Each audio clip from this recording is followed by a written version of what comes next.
Security Administration at a pivotal moment in history. But beyond the metrics, Governor O'Malley brings something rare, a fierce belief that government can and must serve the people, especially the most vulnerable among us. As chair of ACRD's advisory board and as a national leader who shares a deep commitment to equity, access, and justice, he stands uniquely positioned to introduce a president who has spent his life advancing these very ideas. So please join me in welcoming Governor Martin O'Malley.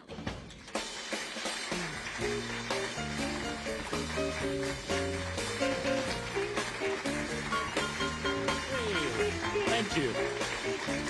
Thanks very, very much. Thank you. Wow, it is wonderful to be with all of you today. It's my great honor to join you and also to be in the company of former United States Senator Debbie Stabenow, who is here from Michigan. And also a big round of applause for former Senator Roy Blunt, who's watching on video from home. So it's a great honor to be here with all of you, the advocates, counselors, representatives of the disabled, to present our Beacon of Hope Award to our keynote speaker and the 46th President of the United States, Joe Biden.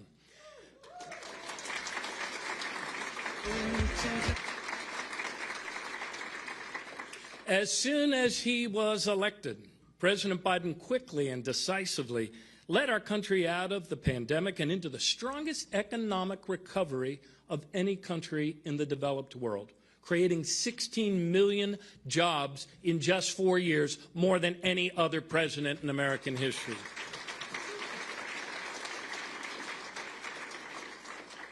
With the bipartisan infrastructure law, President Biden quickly put millions of people to work, rebuilding our bridges and tunnels, ports and airports. He made wages go up, not just for the super wealthy, but for Americans all across every earning quintile of the economy. He brought manufacturing jobs back to the United States with the CHIPS Act. He made the biggest investments ever to combat climate change.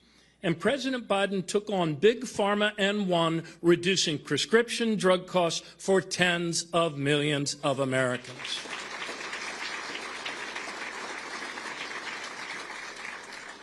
In fact, President Biden built such a strong economy that it has taken a great act of economic self-sabotage to hurt it. But all of you here, all of you that are counselors, all of you that are lawyers and representatives know better than most that on a deeper level, whether it was as a lawyer or as a senator or as President of the United States, Joe Biden has always fought for the dignity of every person. Perhaps that's why Social Security has always been at the forefront of Joe Biden's mind, and why his defense of Social Security has always come from the bottom of his Irish-American heart. The dignity of every person, the dignity of work, the dignity of every child's home, the dignity of a compassionate and caring people who would freely choose to heal the sick, to feed the hungry, to care for widows and orphans, for those in the dawn of life and those in the dusk of life, every soul. For 90 years, without ever missing a monthly benefit payment, this has been the mission of the Social Security Administration of the United States and of America. And yet, when the president asked me to lead the agency, it was not because things were going well. In fact, customer service was in a sharp decline. Wait times were going up for every line of service in this, our nation's largest insurance company, and they were going in the wrong direction fast. You see, over the prior 7 years, Congress had reduced staffing at the agency to a 50-year low, even as baby boomers of my generation swelled the ranks to a new all-time high every day. But Thanks to President Biden's leadership and support, the hardworking men and women of Social Security in just 1 year turned around almost every single service metric in delivering for the American people, and they got the agency moving in a much better direction.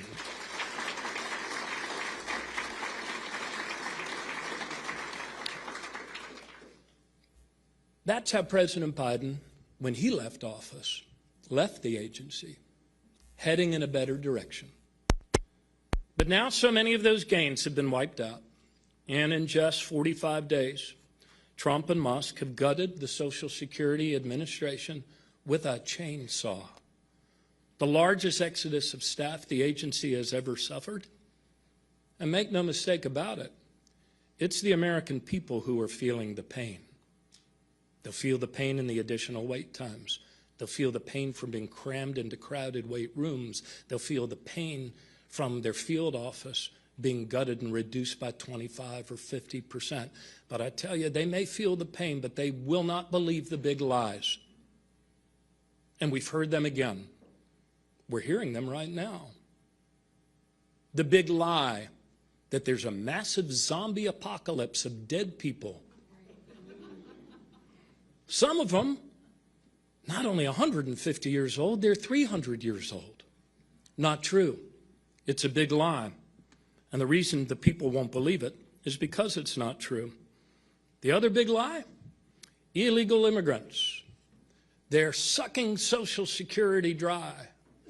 When the truth is, illegal immigrants are prohibited by law from receiving any Social Security benefits, but they contribute $25 billion to everybody else in America that depends on Social Security. The American people aren't buying it because it's not true. They will also tell you the big lie that Social Security is rife with fraud, run over the cup runneth over with fraud after fraud after fraud. The American people aren't buying it. And they're not buying it because it's not true. Every inspector general for the last 30 years has concluded that the level of fraud at Social Security is actually less than 0.5%.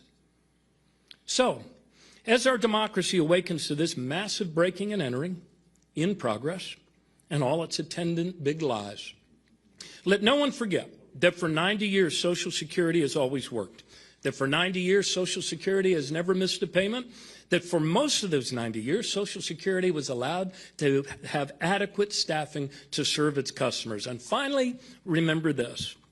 Even when their staffing was reduced to a 50-year low, one president got it turned around and moving in a better direction. One president, in his final days in office, in fact, even signed the Social Security Fairness Act into law, the biggest expansion and strengthening of benefits in 20 years. Ladies and gentlemen, of course, that person is our keynote speaker, was the 46th President of the United States. So please welcome the strongest defender of Social Security the American people have ever had, President Joe Biden.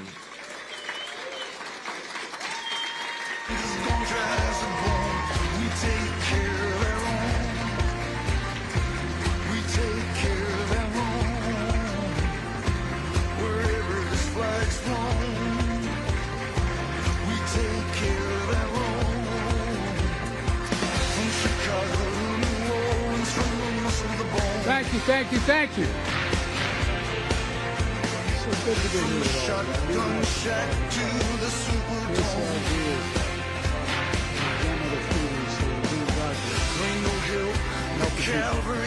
Who deserve help and paid for most of it.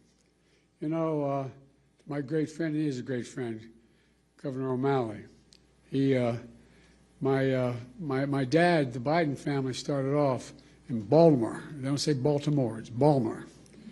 In Baltimore. And, but we've been friends for a long time. And I just want to say at the outset, if you ever want anybody on your team, whether it's an athletic team, whether you're in a battle, whether it's a political team, whether it's a team just trying to help, you want O'Malley. The guy has guts. No, I mean this sincerely. He not only has political courage, he has physical courage. He's across the board. If I ever want anybody standing next to me, I want O'Malley there with me. And I mean that sincerely. It really matters.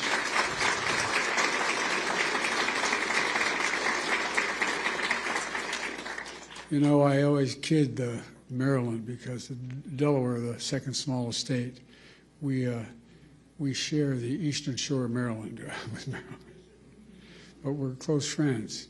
And folks, you know, it's no surprise that he did a hell of a job when I asked him to be commissioner of the Social Security. And the reason I did that, it was not an ordinary transition for a governor.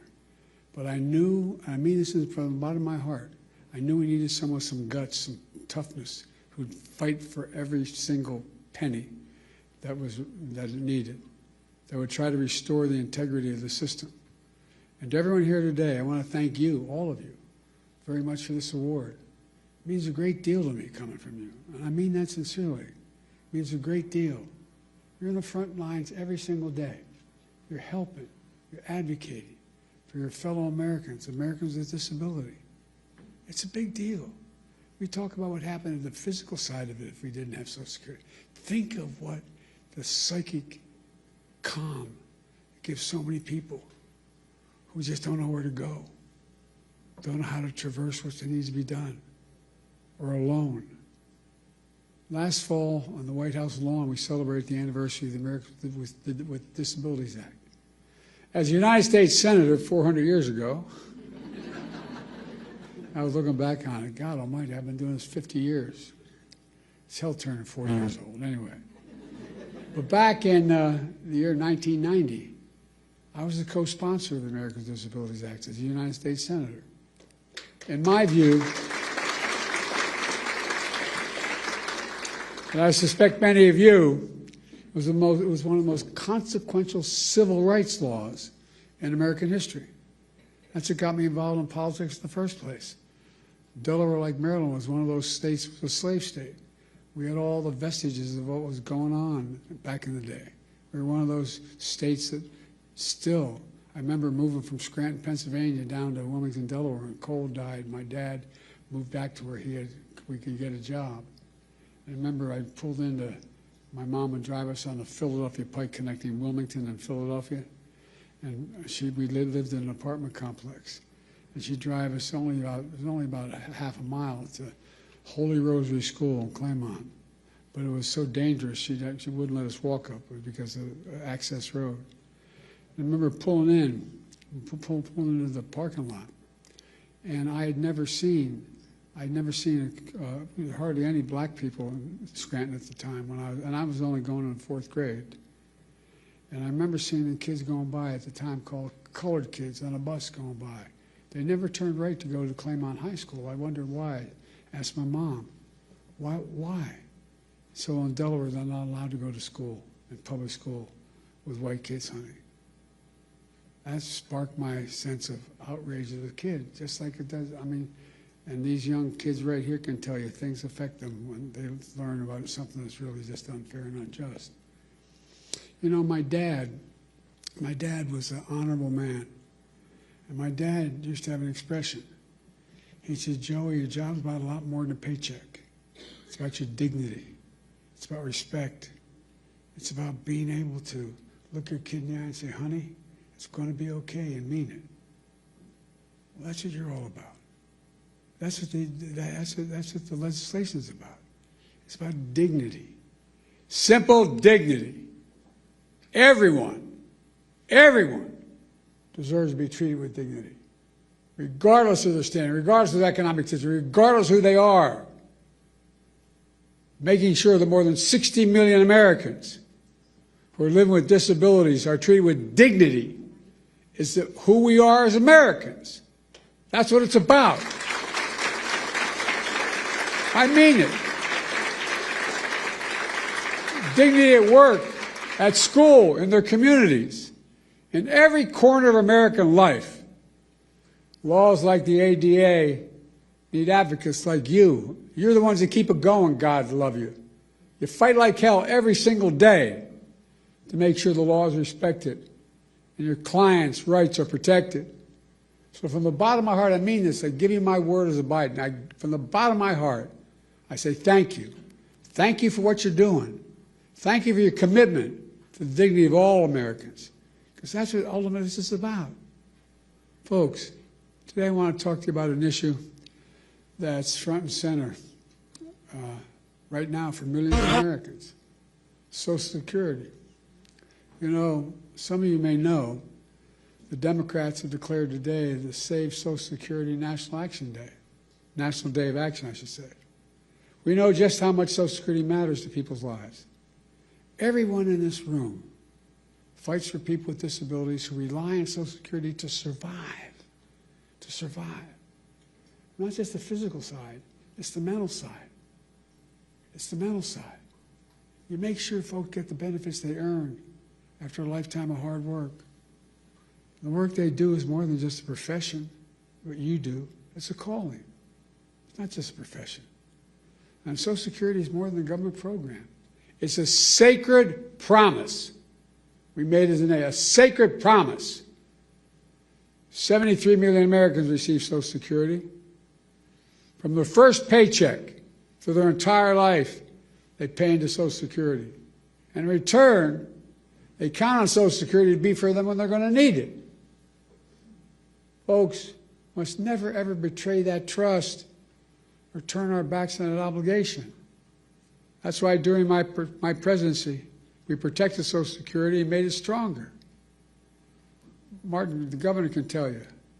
We came into office, Social Security Administration had its lowest staffing, she referenced it, lowest staffing levels in 50 years. And demand was going through the roof because of my generation and the baby boom generation reaching the retirement age. So the demands on Social Security increased significantly. Our administration secured nearly $2 billion to reduce the backlogs and improve customer service. We slashed wait times for folks in need who are calling the 1-800 number. We got it down to under 13 minutes. It used to be 3 times that long when we took office. We made it easier for people to get help with their claims online. We reduced how long it takes to review a case. We fixed the appeal system to make it uniform in all 50 states, which made a difference. We strengthened the anti-fraud measures to protect people's identities and to make sure benefits are going to people who actually they belong to. By the way, those 300-year-old folk getting that Social Security, I want to meet them because I like to figure out how they live out. Hell of a thing, man. I'm looking for longevity because it's hell when you turn 40 years old. But as a result, by the time we left office, we had improved every single line of customer service, from applying for disability to filing an appeal to reporting fraud. It all became more efficient and more effective. And I'll bet it made your jobs easier, too, in the process. Now, these achievements may not sound so glamorous to most people, but you know, they're absolutely essential. And in my view, one of the most important jobs of any elected official is to make sure the government works for the people, works for all people. It's understandable. They can understand what it is. And then we keep our promises to the people, to all the people. That's exactly what we did, thanks to all of you. I also signed into law the Social Security Fairness Act. That act eliminated 2 unfair rules so public employees wouldn't get shortchanged. The government pension offset and the windfall elimination provision can never come in ever again.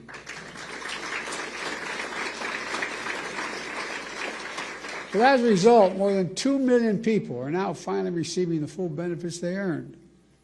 And remember, we also faced a constant threat by some members, Republican members of the Congress, to cut and gut Social Security, period. Cut and gut it, period. They wanted to let Social Security expire every 5 years. That was the proposal. Let it expire every 5 years unless reauthorized by the Congress. Who in the hell do they think they are? Every 5 years and then wait around and be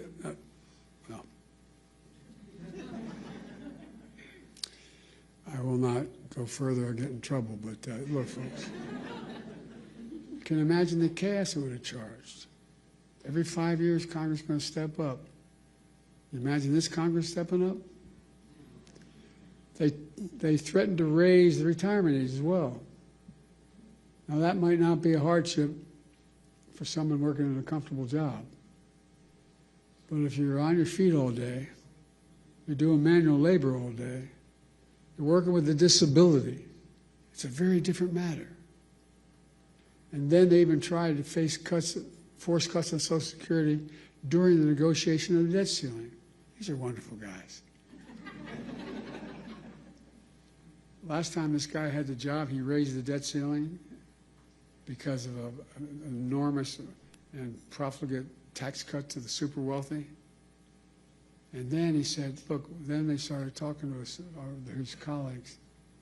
Well, maybe we can do something about Social Security, but we got to do something about the debt ceiling. How are we going to do? We can find the money in Social Security.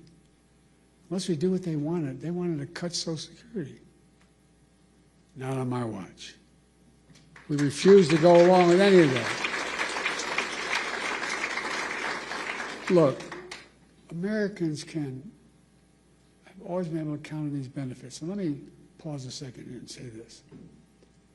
We talk about the physical needs that Social Security provides for people, particularly hardworking people, people retired, people on the edge. But the psychological impact is profound. Profound. You're a man or a woman, you're 70s, 80 years old, you're not in good shape, you have a disability, and you hear the check may not come. How do you sleep at night?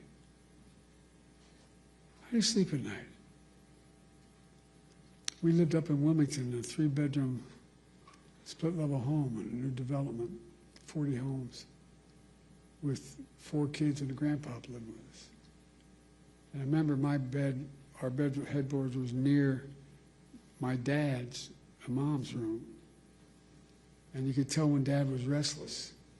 I remember asking one night my mom, what's the matter with Dad? The next morning, she has found out that we're not going to provide insurance anymore where he works. Well, imagine if you're somebody who's been struggling your whole life. You're literally counting on Social Security to buy your food, just to get by. And you hear the threats, what may happen. Many of these beneficiaries, that's their only income. If they were cut or taken away, it'd be devastating, devastating for millions of people. And the psychological pressure we put people under by having this debate is absolutely devastating. That's why we work so damn hard to make Social Security Administration stronger than it's been in years. And that's why I asked the governor to take over, by the way. But look what's happened now.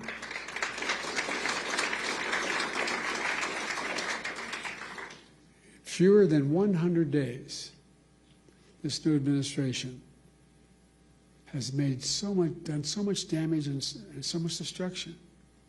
It's kind of breathtaking it could happen that soon. They've taken a hatchet to the Social Security Administration, pushing an additional 7,000 employees, 7,000 out the door in that time, including the most seasoned career officials. Now they're getting ready to push thousands more out the door. Already we can see the effects. For example, thousands of people use the Social Security website every single day to check on their benefits and submit their claims. But now, the technology division of Social Security Administration has been cut in half. And so the website's crashing. People can't sign on to their accounts. What do you think it does to that woman's living alone at 74 years checking, just not able to even find out whether she can't even find out what that disability claim is she has. She can't file a new disability claim. And a lot of these people are being told incorrectly that their benefits have ended. Folks, imagine the panic that causes if you're a retiree living alone with only Social Security to depend upon. So now people are overwhelming the phone lines. They're showing up at the local Social Security office, tearful and frantic, and told, "Do you have an appointment?" In that tone, by the way. I can give you a personal example if I'm not going to, though. To cap it all off, serious people are now generally concerned for the first time in history, for the first and only time in history, that Social Security benefits may be delayed or interrupted. Folks, let's put this in perspective. In the 90 years since Franklin Roosevelt created the Social Security system, people have always gotten their Social Security checks. They've gotten them during wartime, during recessions, during a pandemic, no matter what, they got them.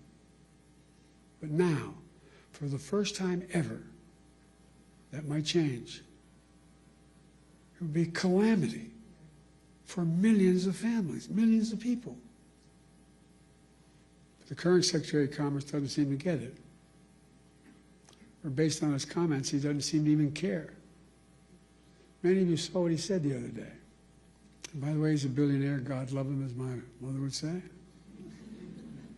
Paying 8.5% in taxes. Anyway, billionaires, I don't know what he's paying. But when he talked about the possibility of the Social Security checks not going out this month, he shrugged it off. Here's what he said. He said his 94-year-old mother-in-law wouldn't complain. Wouldn't bother her. She's probably a lovely woman. No kidding. Her son-in-law is a billionaire. What about that 94-year-old mother living all by herself? Doesn't have a billionaire in the family. Or all the retirees who depend on that monthly check to feed themselves. All those people with disabilities have no other source. What about all those people? That's who you fight for. So those who desperately need you. And folks, it's not just the Secretary of Commerce. We heard how others, empowered and emboldened by this administration, talk about Social Security. One of them called it a Ponzi scheme. A Ponzi scheme? What the hell are they talking about? People earn these benefits. They paid into that benefit. They rely on that benefit. And no one should take it away. You know, Franklin Roosevelt had a different view. He was president coming out of the Great Depression. He and all his colleagues saw great suffering, so much poverty. He also took steps to raise standard of living for ordinary Americans, including creating Social Security. He himself was from a very wealthy family. He didn't need Social Security, but understood how much it would mean to millions of Americans. He knew it would make America stronger in the process, and it has. It makes our economy stronger. It makes the community stronger. It makes families stronger. It gives peace of mind. That's why the vast majority of Americans, including many wealthy Americans, still support, thank God, Social Security. And very wealthy billionaires still support Social Security. They may not rely on themselves, but they know Social Security deserves to be protected for the good of the nation as a whole. You got to ask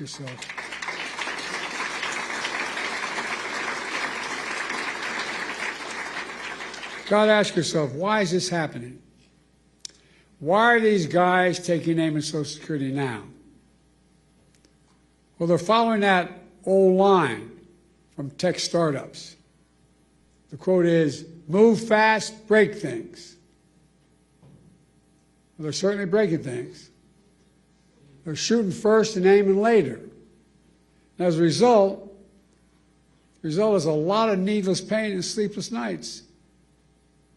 My friend Governor O'Malley knows what they're really up to. He says, and I love his quote, they want to wreck it so they can rob it.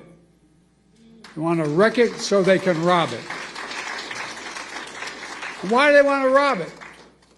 In order to deliver huge tax cuts to billionaires and big corporations and keep it going. They want to make permanent the 2017 tax cuts, which overwhelmingly benefited the wealthiest Americans and the biggest corporations.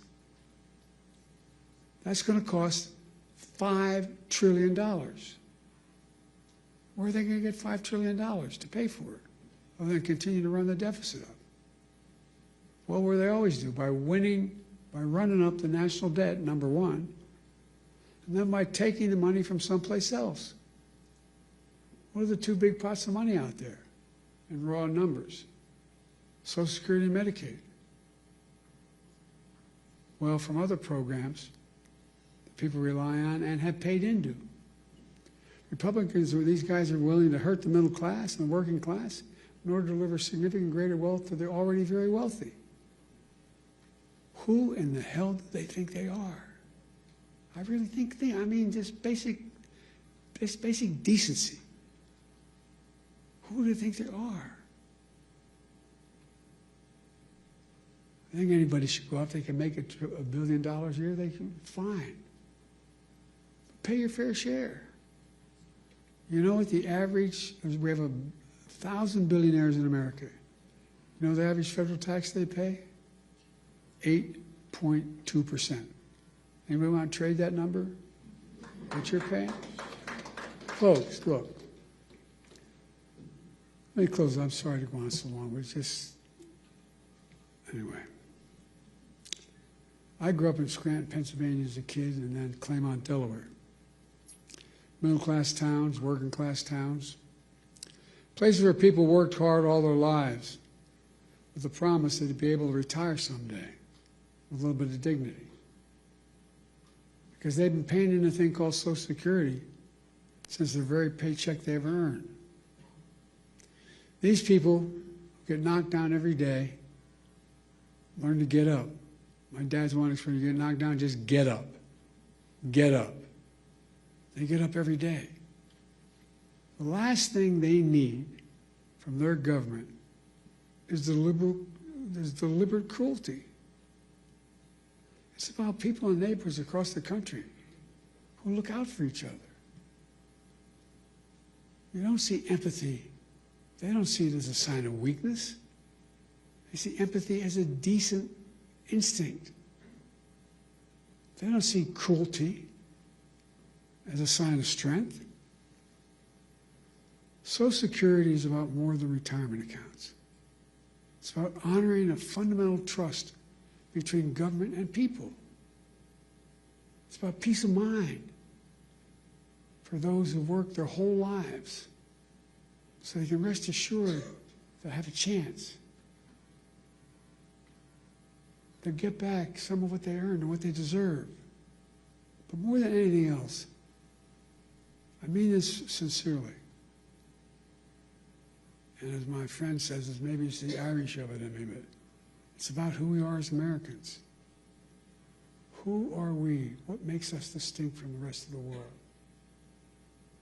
It comes down to basic, in my view, fundamental American values. Nobody's king. Nobody's the boss. Everybody has a shot. All people are asking for is a shot. Honesty, decency, where hard work is rewarded. Have some faith in each other. Fairness, simple fairness. We can't go on like this as a divided nation, as divided as we are. Like I said, I've been doing this a long time. It's never been this divided. Granted, it's roughly 30%, but it's a 30% that has no heart. What we see in America, that's what we believe in, fairness. And that's the America we can never forget or walk away from. Folks, I mean this. I know it sounds trite, but We have to remember who we are. We're the United States of America. The United States of America. The most unique country in the history of the world, and that's not hyperbole. Every other nation was founded because of religion, geography, ethnicity. We're the only nation in the world founded on an ocean. We hold these truths to be self-evident, that all men and women are created equal, endowed by their Creator. That's the one thing united us, an idea. Every other nation was because of a purpose. It's an idea. And how can we fulfill the outcome, the meaning of that idea? We walk away from just basic fundamental decency. Folks, sorry to go on so long, but I feel deeply about this. You know, you've heard me say it before, and I'll say it again. There's nothing beyond the capacity of America to do when we do it together. Let's do it together. God bless you all, and may God protect our troops. Thank you for what you do.